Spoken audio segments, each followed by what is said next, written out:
Hello बच्चों, let's read the question. The question is distinguish between static friction, limiting friction and kinetic friction. How do they very with the applied force? Which friction has the least value and which one has highest value? So question में बोला कि static friction, limiting friction और kinetic friction के बीच में हमें differences को बताना है और ये बताना है कि जब हम फोर्स को अप्लाई करते हैं तो ये कैसे वेरी करती हैं, और फिर हमें बोला बताने को कि किस फ्रिक्शन की वैल्यू सबसे कम होती है और किसकी सबसे ज़्यादा होती है. तो सॉल्व करते हैं इस प्रॉब्लम को. नोट डाउन करेंगे पहले अपना की कॉन्सेप्ट. तो लिखते हैं की कॉन्सेप्ट. तो की कॉन्सेप्ट में हम देखते हैं कि फ्रिक्शन होता क्या है. ठीक है, लिखेंगे फ्रिक्शन के बारे में.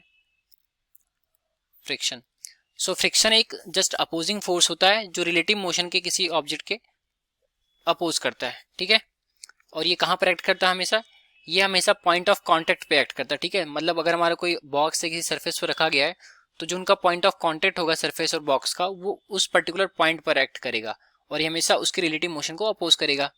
ठीक है, तो इसको लिखेंगे friction is opposing force that reduces the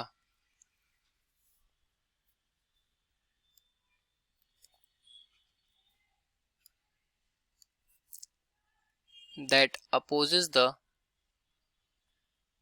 relative motion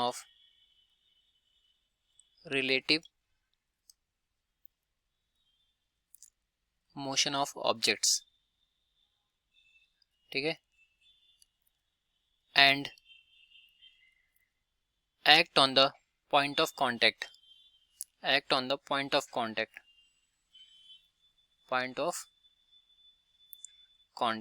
ठीक है, तो ये होगी हमारी फ्रिक्शन की डेफिनेशन. अब यहाँ पर बोल रहा है कि इन तीनों के बारे में हमें डिफ्रेंशिएट करना है.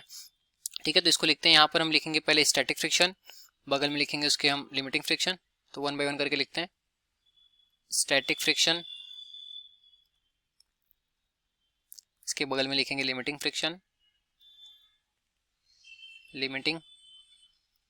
फ्रिक्शन. और थर्ड हो जाएगा हमारा काइनेटिक फ्रिक्शन. ठीक है, ये तीन टाइप के फ्रिक्शन बेसिकली होते हैं. तो देखते हैं कि स्टैटिक फ्रिक्शन क्या होता है. ठीक है, तो स्टैटिक फ्रिक्शन जब भी कोई ऑब्जेक्ट किसी सरफेस पर रेस्ट की पोजीशन में होता है तो उस ऑब्जेक्ट और सरफेस के बीच में लगने वाला जो फ्रिक्शन होता है वो हमारा स्टैटिक फ्रिक्शन कहलाता है. ठीक है, इसको लिखेंगे व्हेन अ बॉडी या फिर object when a body rest on the surface of a when rest on the surface, then this kind of friction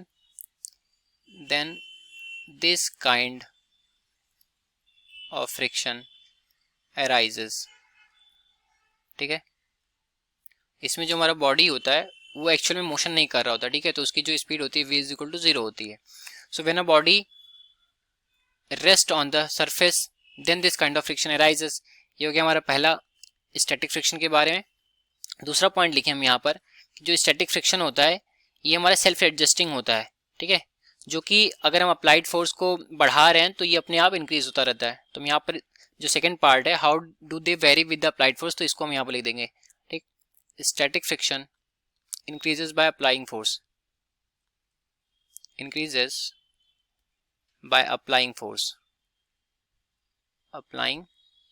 ठीक है, मतलब अगर कोई बॉडी किसी सरफेस पर रखा गया है उस पर अगर हम प्रेशर से उसको दबाएं, ठीक है, पुश करें या फिर दबाएं, तो जो अमाउंट ऑफ फ्रिक्शन होगा सरफेस और उस बॉडी के बीच में वो बढ़ता चला जाएगा.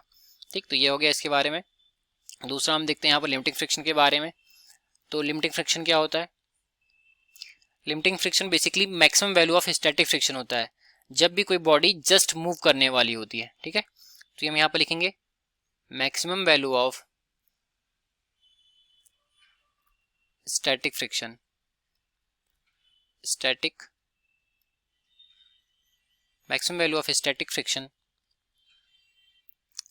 when body is at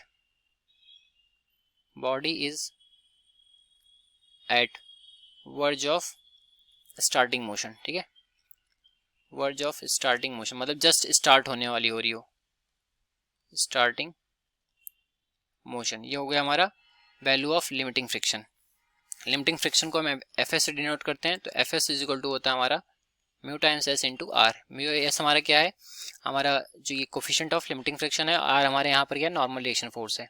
तो दूसरा पॉइंट अगर हम यहाँ पर देखेंगे तो जो लिमिटिंग फ्रिक्शन है ये स्टैटिक फ्रिक्शन की मैक्सिमम वैल्यू है, तो मतलब ये भी फोर्स के साथ साथ इंक्रीज करेगा, ठीक है। इट ऑल्सो इंक्रीजेस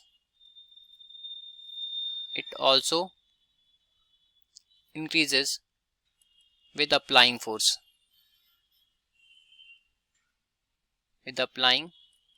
ठीक है।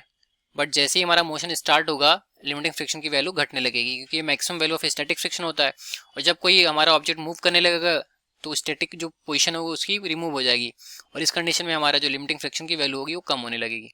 अब आते हैं हम काइनेटिक फ्रिक्शन के बारे में, ठीक है।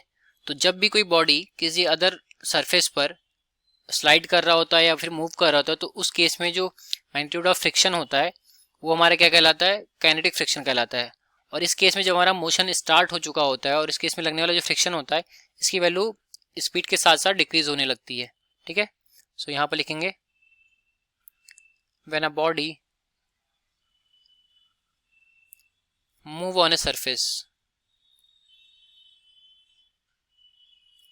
Then kinetic friction arises. Kinetic friction arises, ठीक है। तो जब भी कोई बॉडी किसी अदर सरफेस पर मूव करेगी तो वहाँ पर काइनेटिक फ्रिक्शन एक्ट करेगा बिटवीन दो बॉडीज में। इसका दूसरा पॉइंट देखें तो जैसे से हम अपना मोशन बढ़ा रहे हैं, ठीक है, मतलब हम फोर्स को बढ़ाएंगे तो हमारा वहाँ पर स्पीड बढ़ती चली जाएगी, और जैसे से हमारी स्पीड बढ़ेगी वैसे वैसे हमारा जो काइनेटिक फ्रिक्शन की वैल्यू होगी वो घटती चली जाएगी, ठीक है। सो देखेंगे यहाँ पर by increasing force it reduces, ठीक है, इट रिड्यूसेस। अब यहाँ पर बोल रहा है कि तीनों में बताना कि कौन सा ज्यादा है कौन सा सबसे कम है। तो इन तीनों में अगर हम देखें तो जो स्टैटिक फ्रिक्शन होता है सबसे ज्यादा ग्रेटेस्ट होता है, और काइनेटिक फ्रिक्शन हमारा सबसे कम होता है, ठीक है। तो यहाँ पर लिखेंगे हम हाईएस्ट वैल्यू जो हो गई फ्रिक्शन की, हाईएस्ट वैल्यू ये होगी हमारी किसके लिए, स्टैटिक फ्रिक्शन के लिए, क्योंकि रेस्ट टाइम में जो फ्रिक्शन एक्ट करता है वो होता है, तो ये होगी हमारा स्टैटिक फ्रिक्शन। और वहीं पर लीस्ट वैल्यू देखें तो ये होगी हमारा काइनेटिक की, ठीक है। तो ये आ गया हमारा काइनेटिक फ्रिक्शन। तो ये रहा हमारे इस क्वेश्चन का correct solution. I hope you understood well. Thank you.